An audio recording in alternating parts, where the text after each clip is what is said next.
bienvenue sur le podcast Attitude. Aujourd'hui, j'ai le bonheur de recevoir Marie-Pierre Delaunière. Hello Marie, comment ça va? Hey, ça va bien, toi? Merci de me recevoir. Je suis tellement contente de te recevoir à nouveau. Écoute, ce podcast-ci, quand je l'ai créé, c'était dans l'optique d'avoir des conversations avec des femmes inspirantes. Puis je sais que parfois, c'est tellement pas évident de s'entourer de gens positifs, de s'entourer de justement d'avoir ce type de conversation-là. Fait que nous, on amène ça sur le podcast aujourd'hui.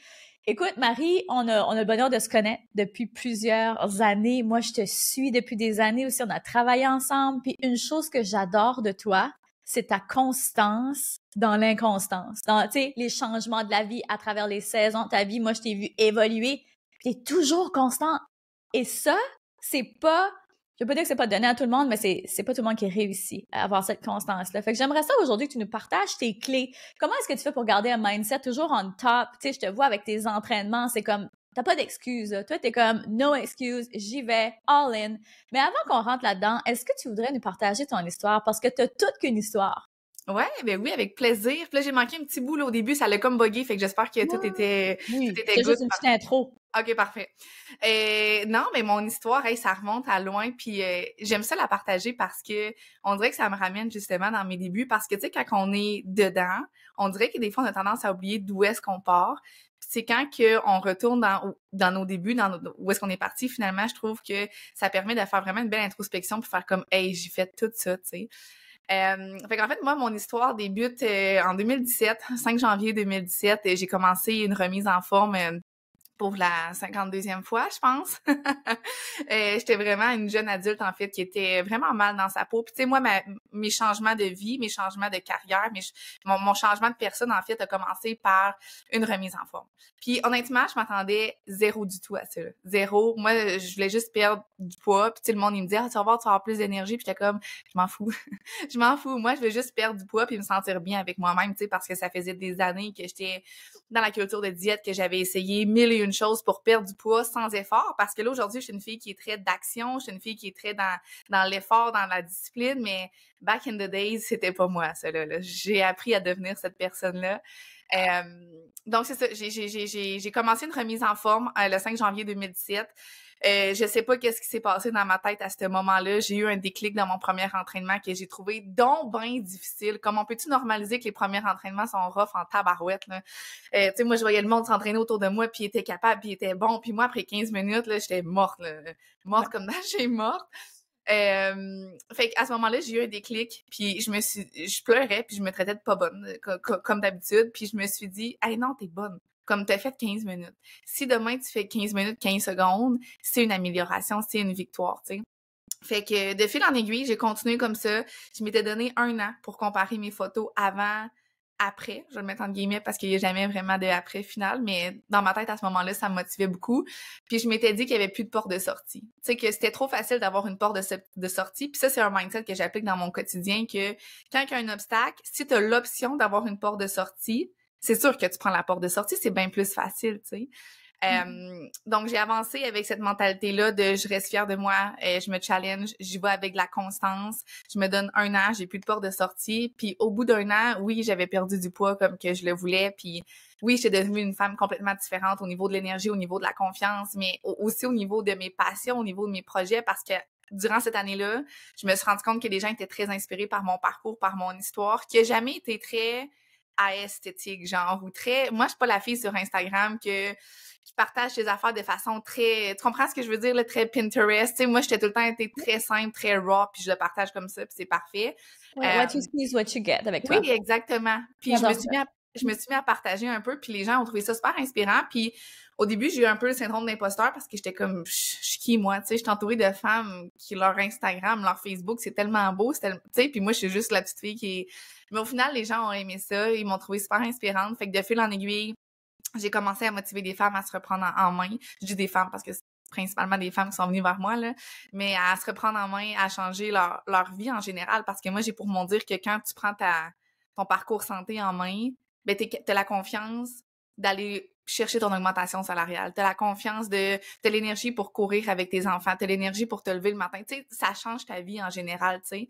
Fait que voilà, de fil en aiguille, j'ai accompagné des femmes, j'ai donné ma démission en tant qu'éducatrice spécialisée, puis maintenant, je fais ça temps plein. Je suis aussi maman de 2 magnifiques petits garçons, puis ma vie roule comme ça. Marie t'a dit comme 3-4 clés, juste dans ce que tu viens de dire, de clés de mindset, puis on va rebondir là-dessus parce que justement, il y a quelque chose de vraiment puissant de retourner dans son histoire, puis je veux que les gens qui nous écoutent soient capables de faire le même travail, puis de voir que, OK, finalement, oui, j'avance, oui, je suis capable, puis de peut-être identifier certaines choses. Fait, une chose que tu as dit, c'est, premièrement, il n'y a pas de porte de sortie. Quand on commence puis qu'on se dit, you know what, ça s'applique dans toutes les sphères de sa vie. Hein. Ça s'applique dans son couple, ça s'applique avec ses enfants, ça s'applique dans sa business, ça s'applique dans sa remise en forme, dans sa nutrition, dans name it. Quand tu vas dans la vie avec cette mentalité-là, à quel point tu as plus de résultats? Parce que souvent, les résultats sont toujours là j'ai envie de dire, dans les sphères de possibilités. Mais si toi, tu es la première à te mettre des bâtons dans les roues, you won't get it. Il n'y a pas de secret. Exactement. Puis tu sais, moi, souvent, ce que je me fais dire, c'est « Ah, je vais essayer, puis je vais voir. » Non, il n'y a pas de « je vais essayer, puis je vais voir », parce que là, tu te gardes la possibilité d'avoir une porte de sortie, puis au premier obstacle, tu vas prendre la porte de sortie, tu sais. Fait que c'est juste de se dire « Ben, je vais continuer, je vais persévérer. » Puis une autre chose que je vois souvent, c'est que les gens perçoivent l'échec dans plein de petits facteurs, alors qu'il n'y a pas d'échec. Je trouve qu'il n'y a pas d'échec dans un parcours santé, il n'y a pas d'échec dans notre vie. Tu sais, je veux dire, on fait juste justement rebondir là-dessus. On continue, on avance, on apprend. Puis je pense que c'est arrêté d'être un petit peu drama queen dans notre façon de voir qu'est-ce qui fonctionne moins bien, qu'est-ce qu'on aimerait plus avoir, puis de juste se dire, ben moi, je vais continuer justement sans aucune porte de sortie, puis that's it, tu sais. Il n'y a pas de finalité. Exact. On choisit de voir ça qu'il n'y a pas de finalité et que tant qu'on reste dans la game, donc on continue d'avancer, qu'on se relève. Là. Des fois, on avance à genoux, là. Hein? Hein, Marie? Des fois, on avance à genoux, right? Des fois, on rentre, on est comme pas sûr, tu sais. Mais tant que tu continues d'avancer, t'apprends, tu persévères et tu deviens cette personne-là. Puis une autre clé que tu as dit qui est extrêmement puissante, c'est que au moment où tu trouvais ça difficile, comme par exemple vraiment un moment clé où tu t'entraînais puis tu étais comme, je trouve donc ça difficile, ça fait 15 minutes, je suis brûlée.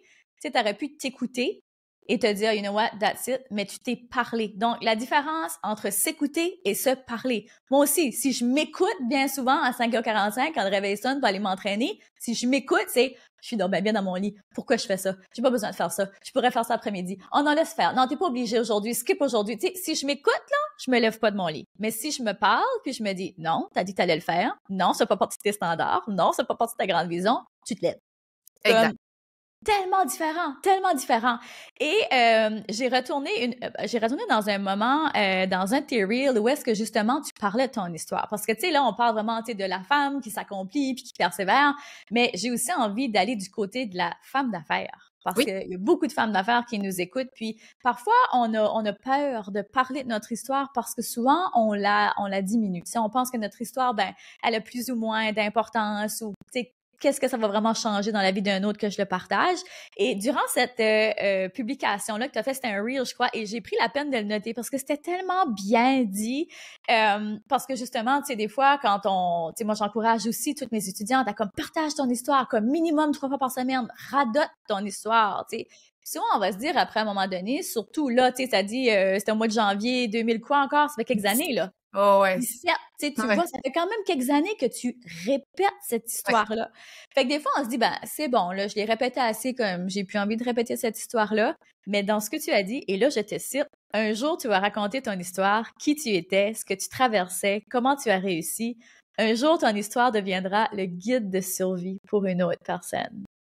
Ouais. Et c'est tellement ça.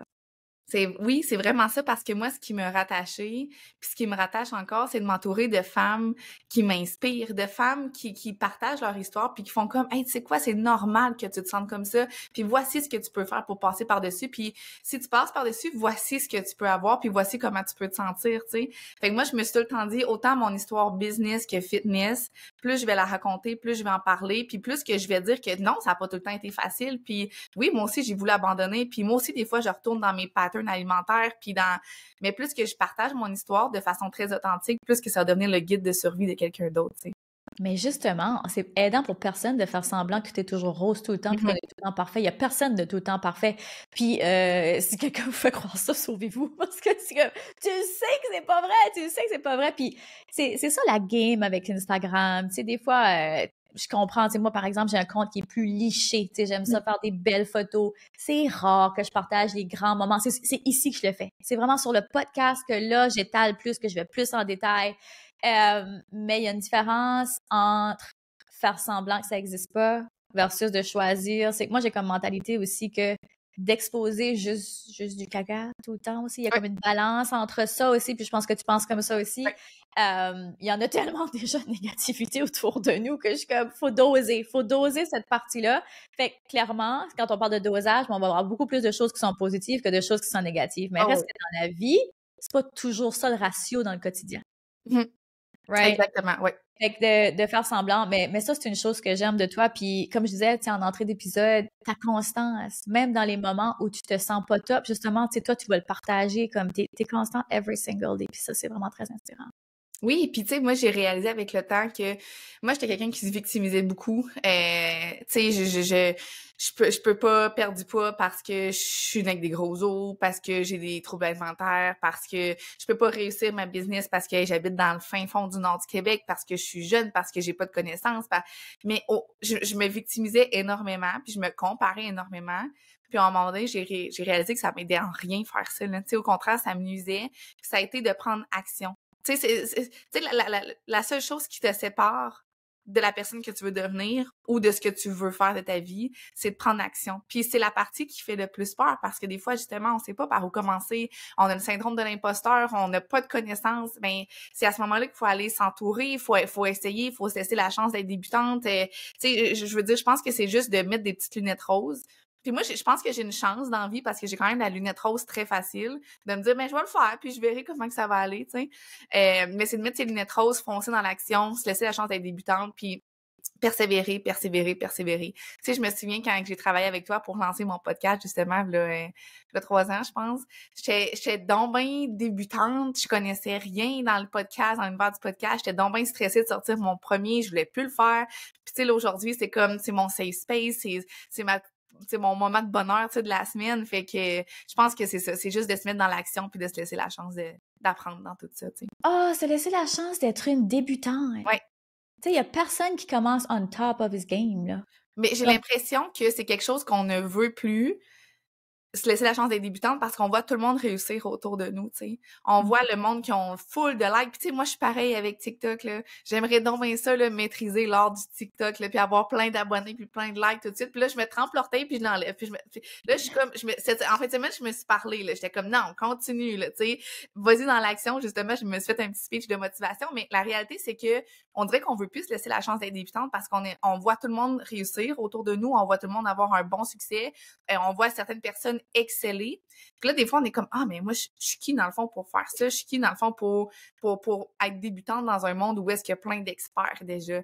Mais la réalité, c'est que le monde est rempli de gens qui ont besoin de toi. Puis j'ai lu cette citation-là, je pense que c'est en fin de semaine aussi dans mon petit speech de motivation. Puis, tu sais, j'étais comme, c'est vrai, tu sais, il y a bien beau avoir, mettons, je sais pas, moi, tu veux commencer un podcast, tu veux commencer une business, même s'il y a déjà plein de monde qui master cette partie-là de leur business, tu peux le faire toi aussi parce que le monde est rempli de gens qui ont besoin de t'entendre toi, de ta vulnérabilité, de ton parcours, de ton histoire, de tes conseils. Fait que je pense que c'est d'arrêter de se comparer aux gens qui réussissent déjà, puis de justement se laisser la chance d'être débutant. Ouais, puis c'est difficile ça au début de vraiment owner ça, qu'on est spécial parce qu'on le croit pas au début, right? Hein? On est comme ah ben oui, mais moi, tu sais, il y en a plein d'autres des bonnes, so qu'est-ce que moi je vais apporter comme différent, mais je ramène ça à l'histoire encore une fois. L'histoire, qui tu es, tes apprentissages, la façon dont tu vois la vie, c'est unique. Toi puis moi, là, on peut dire exactement, on pourrait faire un épisode de podcast demain exactement sur le même sujet. On n'a pas la même énergie quand on le délivre. On n'a pas peut-être les mêmes interventions par rapport à ce sujet-là. Donc, ça va résonner complètement différent pour deux personnes. Fait souvent, quand les gens me disent comme, ouais, tu sais, le marché est saturé. Non, il l'est pas. Comme il y en a juste une comme toi, puis je sais que c'est difficile, c'est plus facile à dire qu'à faire, but that's what it is. Et encore une fois, ça ramène un peu comme à cette énergie-là de victime. Quand tu commences à penser comme ça, tout de suite, t'es comme en mode victime. Ouais, mais moi, hein, non, je suis comme pas capable. Tu sais, c'était comme une énergie yacht de comme victime. Faites attention à ça. Je dis pas qu'on est, faut être insensible puis plus droit à nos, tu sais, à ces pensées-là qui remontent. Parce que souvent, c'est automatique, right? Mais comment est-ce qu'on peut justement commencer à se parler? C'est tellement une belle chose. Puis écoute, c'est le parfait segue pour ma prochaine question. Je voulais t'amener justement du côté de la chance. Tu sais, t'as dit ça tantôt, tu sais, comme j'ai de la chance, j'ai la lunette rose, plus facile. Est-ce que tu y crois sincèrement que t'as de la chance, que t'as la lunette rose plus facile, ou t'as travaillé sur ton mindset? C'est une bonne question. J'ai tout le temps dit ça, que j'ai la chance d'avoir la lunette rose facile, mais je pense que c'est mon histoire de vie, mon parcours de jeune enfant, qui était atypique dans tout ce que j'ai traversé enfant puis ado, qui a fait en sorte que j'ai pas eu le choix. Mon moyen de défense, je pense, ça a été de me mettre une lunette rose, puis de me dire justement, ben ça va bien aller, il y a pas d'autre option que comme moi le ça va bien aller, c'était pas juste dans le COVID, là, c'est dans ma vie en général. Fait que tu sais, je pense que non, t'as raison, c'est un mindset que j'ai appris à développer, puis c'est une façon de voir la vie que c'est ça. J'ai pas eu le choix d'adopter, puis tu sais, j'ai eu des modèles parentaux aussi ils ont été très dans l'action, ils ont été très dans le comme on va essayer, on va sortir des sentiers battus, c'est pas grave, on va le faire. Fait que je pense que veux pas, ça me motivé à aller dans ce sens-là aussi dans ma vie. Ouais, c'est une belle réflexion. Puis, tu sais, je te pose cette question-là, puis j'avais moi aussi cette réflexion-là il y a pas longtemps, parce que moi aussi, c'est un pattern que je dois tout le temps dire. Oh, mais j'ai été élevée, tu sais, avec une mère qui était hyper positive. Fait que, tu sais, j'étais chanceuse. Mais, tu sais, moi, j'ai un frère, puis on a été élevés par les mêmes parents, puis on est deux personnes complètement différentes. Mm-hmm. Fait que, tu sais, en quelque part, est-ce que c'est une chance? Parce que on a été élevés dans le même univers avec les mêmes parents. Tu sais, comme tu comprends, après, à un moment donné, est-ce que moi, j'ai choisi cette version-là de moi et ces façons-là de penser? Puis ça me fait penser justement c'est ça, développement personnel. Et tu sais, c'est très, très commun dans notre univers, si on veut, dans notre génération. Tu sais, notre génération est vraiment très axée sur le développement personnel. Puis, tu sais, on a la chance d'être capable de transmettre ça à nos enfants. Oui. Mais je voulais amener un petit segue sur la maternité parce que toi et moi, c'est quelque chose qu'on partage, cette maternité-là. On a 2 enfants, 2 femmes d'affaires, ça roule à la maison. Tu sais, il y a beaucoup de gens qui vont utiliser leurs enfants comme des excuses pour ne pas avancer, mais je pense que toi et moi, on utilise, c'est pas le bon mot, mais on voit nos enfants comme des excuses pour avancer. Oui, 100%. Et ça, c'est complètement différent, right? So, j'ai envie de t'entendre là-dessus sur la maternité. Qu'est-ce qui est toi, ta grande vision, ton driver par rapport à ça? Quelle sorte d'exemple tu veux être pour tes enfants? Moi, j'ai envie que mes enfants me regardent, là, puis ils font comme « Wow! » Genre, ma mère a fait ça. Ma mère, elle a fait ça.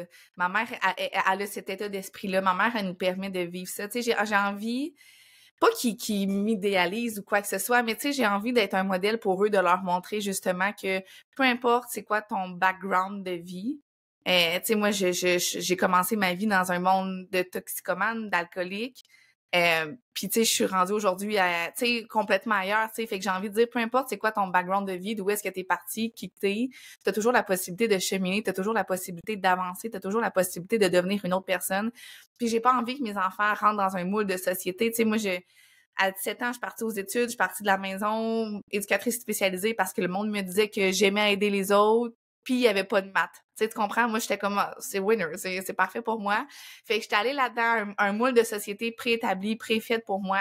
J'aimais pas ça, puis j'ai eu les guts de dire comme, ben, moi, j'aime pas ça, puis je me lance à mon compte, tu sais. Fait que j'ai envie que mes enfants aient un peu la même façon de penser, de se dire, il y a pas de moule de société, puis j'ai envie de les amener à voyager. C'est un univers aussi que j'ai commencé à baigner dès ma 8e année de vie, là. Mon père est déménagé au Mexique, fait que j'ai envie qu'ils s'ouvrent au monde, j'ai envie qu'ils s'ouvrent aux cultures, j'ai envie qu'ils voient la vie différemment aussi, puis je veux les amener à vivre ça avec la liberté de choix, la liberté de temps, la liberté financière, tu sais, c'est vraiment mes gros why, puis qu'ils réalisent à quel point que c'est important de prendre soin de soi parce que tout part de soi. Tu sais, j'ai pas envie qu'ils se laissent aller comme que moi je me suis allée, j'ai pas envie qu'ils négligent leur santé parce que c'est tellement important. Fait que, ouais, j'ai envie de les amener dans cet univers-là, qu'ils soient libres et maîtres de leur choix, mais qui réalisent qu'ils sont capables de tout, tu sais. Mais quelle énergie de feu! Et encore une fois, la dernière citation, j'ai relevé plein de citations. Toi, j'ai été vraiment de creepy. Mais j'étais comme, hey, ça c'est bon, hey, ça c'est bon, faut qu'on en parle sur le podcast, et ça c'est bon. Puis il y a une autre affaire que tu as dit justement en lien avec ça, c'est comme je me démène pour avoir la vie que je me suis promise. Mm-hmm. Ouais, j'ai vu Et mes parents. ouais, J'ai vu mes t'es parents l'exemple se parfait de démener, ça. là. C'est ça, ouais. J'ai envie qu'ils voient j'ai pas envie qu'il y ait les choses faciles. Parce que moi non plus, j'ai pas eu les choses faciles dans ma vie. Puis tu sais, je suis pas en train de dire que je vais y mettre dans la misère, mais j'ai envie qu'ils voient que ça prend du travail. Des fois, c'est inconfortable. Puis tu sais, j'ai inscrit mon gars au patin là, cette année juste pour ça. Là. Pour qu'il puisse littéralement tomber puis apprendre à se relever parce que mon premier, c'est quand c'est difficile, il arrête. Et la résilience, c'est vraiment travailler. Puis il voulait faire de la danse, puis j'ai dit, ça me dérange pas, mon homme, si tu veux faire de la danse, mais l'année prochaine. Cette année, là, tu vas aller tomber sur la patinoire, puis tu vas te le relever. Puis l'autre jour, il voulait pas y aller, j'étais comme, non, quand tu commences quelque chose, tu le termines. Puis là, je suis comme, hey, je suis peut-être un peu rude, tu sais, je suis comme, go, go, go, mais tu sais, je veux y inculquer cette façon de penser-là parce que c'est pas quelque chose que j'ai l'impression qui est acquis déjà en lui. Puis c'est super important pour moi que mes enfants comprennent le sens du travail et de l'effort. Hey, là, t'as ouvert une porte qui me drive, là, parce que dans la société qu'on est aujourd'hui, je sais pas c'est comment au Québec, mais au Nouveau-Brunswick, il y a plus de notes. Tu sais, n'importe qui, les enfants passent, même s'ils méritent pas de passer, s'ils savent pas lire, whatever, comme je trouve que c'est terrible. Encore dans les sports, on récompense tout le monde qui participe. Pas nécessairement. Fait quel genre de société ça va être demain? Fait que je pense que c'est notre rôle à nous, les parents, les mamans, de forger ces enfants-là, de leur donner les outils, puis forger, le mot est fort, mais vraiment de leur donner les outils, puis de les mettre dans des situations où est-ce que justement, ils apprennent à perdre. C'est tellement important d'apprendre à perdre, puis je le dirai jamais assez souvent, comme si t'as jamais appris à perdre dans la vie, là, puis tu t'en vas dans la vraie vie, là, attention, là, la première fois que tu vas perdre, tu vas te frapper la face contre un mur, ça va faire mal, là. Ça fait déjà mal quand tu as appris à perdre. Fait que de faire des sports, justement, de les amener, comme justement, moi aussi, mes filles, elles patinent, puis c'est ça, il n'y a pas de comme, non, tu t'es inscrit, tu vas terminer. That's what it is, quoi. C'est ça. C'est ça. Exactement. Puis tu sais, c'est ça, tu sais, je vois des parents aussi qui font, tu sais, les enfants sortent plus tôt de la patinoire ou ils vont pas au cours, puis tu sais, ils me posaient la question, mon gars, tu sais, ben pourquoi qu'eux ils peuvent sortir avant? Ben j'ai dit, je sais pas, mais moi tu le termines ton cours, tu sais, puis je veux vraiment justement amener une certaine rigueur. Puis je pense que ça passe beaucoup dans nos apprentissages avec la famille aussi parce que justement, les enfants passent beaucoup de temps à l'école, à la garderie. Puis justement, on est rendu dans un monde où est-ce que tout est devenu un petit peu plus facile, récompense bonbons. Fait que je pense que notre rôle à nous, c'est d'apporter un petit peu l'espèce de rigueur, effort, puis d'apprendre dans tout ça. Puis premièrement, d'être des leaders pour ces enfants-là. Ouais. Parce que, tu sais, encore une fois, tu sais, je peux pas amener mes enfants au patin puis leur dire, tu termines parce que, bon, on est inscrit pour l'année, puis moi, je termine pas ce que j'entreprends. Right? Comme je peux pas faire cette disconnexion-là. So, moi, être maman, ça m'a forcée à être, puis forcée, je me suis forcée, il n'y a rien qui me force, là. Je me force à développer cette discipline-là et cette rigueur à un autre niveau parce que je sais que mes enfants me regardent. Et ça, pour moi, ça devrait être toujours pour nous en premier, OK? Parce que si tu nous écoutes en ce moment puis tu n'as pas d'enfants, comme, il faut que ça passe par toi, là, en premier, bien avant que tu le fasses pour tes enfants parce que souvent, on va véhiculer le message que c'est honorable de faire les choses, pour ses enfants, mais c'est très honorable de faire les choses pour toi aussi, là. Oh oui. Si on le véhicule pas assez, ce message-là, comme c'était très important que tu prennes soin de toi, pour toi, il n'y a rien de selfish là-dedans. Rien de selfish là-dedans. Tu sais, au contraire, là, plus que tu vas prendre soin de toi, plus que tu vas avoir l'énergie, la productivité, la concentration. Puis tu sais, moi, j'ai tu sais, l'exemple là, de l'avion, quand l'avion crash, tu mets ton masque à oxygène avant de mettre celui de ton enfant à côté, mais c'est exactement ça. Tu sais, si tu te donnes pas ton propre oxygène à chaque jour, tu pourras pas aider les autres, tu sais. Fait que, ouais, je pense que c'est super important. Définitivement. Hey, t'as mis tellement de belles clés, de belle énergie. Si t'aurais un conseil à donner, justement, je pense qu'on a beaucoup parlé aux mamans en affaires, puis qui, tu sais, tout de suite, justement, ben, trouvent ça difficile, elles ont de la difficulté parfois à se relever, difficulté à garder cette constance-là, et très clairement, toi, t'es la pro de la constance. Fait quelle clé t'aurais donné? Qu'est-ce que tu te dis, toi, le matin, quand ça te tente pas, genre, puis il faut que tu le fasses pareil? Je me donne pas le choix. Honnêtement, là, je me donne pas le choix. Tu sais, même quand que faut que je travaille, mettons, plus le soir parce que, bon, mon bébé il vient d'avoir une place à la garderie, là. Fait que, tu sais, ça fait pas si longtemps que ça que j'ai mes journées pour travailler. Fait que souvent, je rattrapais le soir. Puis, tu sais, je pense que c'est de ne juste pas se donner le choix. Genre, si tu veux avoir la liberté d'être entrepreneur, travailleur autonome, tu dois quand même travailler comme si tu avais un patron. Puis, tu dois agir comme si tu avais un patron. Puis ça, c'est quelque chose qu'on a s'applique pas tout le temps, autant dans la business que dans le fitness. Puis moi, des fois, je me dis, OK, mettons que genre j'ai un patron là, qui observe mes affaires, que j'ai un rendement à avoir, autant dans ma fitness que business, je suis comme, hey, je travaillerai en tabarouette. Là. Fait que tu sais, je pense que c'est de travailler comme si tu avais un patron pour avoir la liberté de l'entrepreneur qui en a pas, tu sais. Puis de pas oublier que tout est une passe. Moi, je me rappelle souvent ça quand c'est difficile. Tout est une passe. Il y a toujours moyen de moyenner aussi. On peut tout s'arranger. On peut tout comme jouer à Tetris avec notre horaire, nos tâches, qu'est-ce qu'on a à faire. Mais je pense que tout s'arrange tout le temps. Puis de continuer. Tu sais, moi, je me dis tout le temps, si j'abandonne, dans 5 ans, quand je vais regarder en arrière, qu'est-ce que je vais me dire? Genre, fuck. J'aurais dû continuer, je serais où aujourd'hui? Fait que je pense que c'est de pas le voir non plus, comme tu as dit au début, une finalité. Moi, je le vois comme un chemin. Des fois, il y a des hauts, des fois, il y a des bas, des fois, ça va tout croche. Mais tu continues, puis t'as titre, tu sais.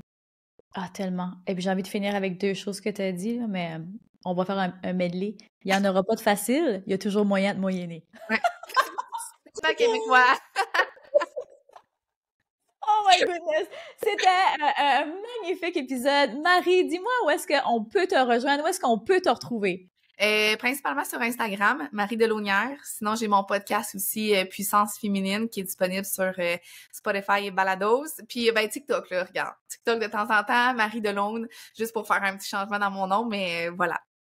Magnifique! Un grand merci! Merci à tout le monde d'avoir été là. Et sur ce, je vous redis, continue de briller et de prendre de l'altitude, car le monde a besoin de ce don spécial que seulement toi détiens. À la semaine prochaine! Yes! Bye! Vous venez d'écouter le podcast Altitude. Pour ne rien manquer des prochains épisodes, abonnez-vous au podcast et cliquez sur le 5 étoiles. Vous pouvez aussi consulter nos outils gratuits créés pour vous au www.podcastaltitude.com. Merci d'avoir été là et à très bientôt dans le prochain épisode Femmes d'Altitude.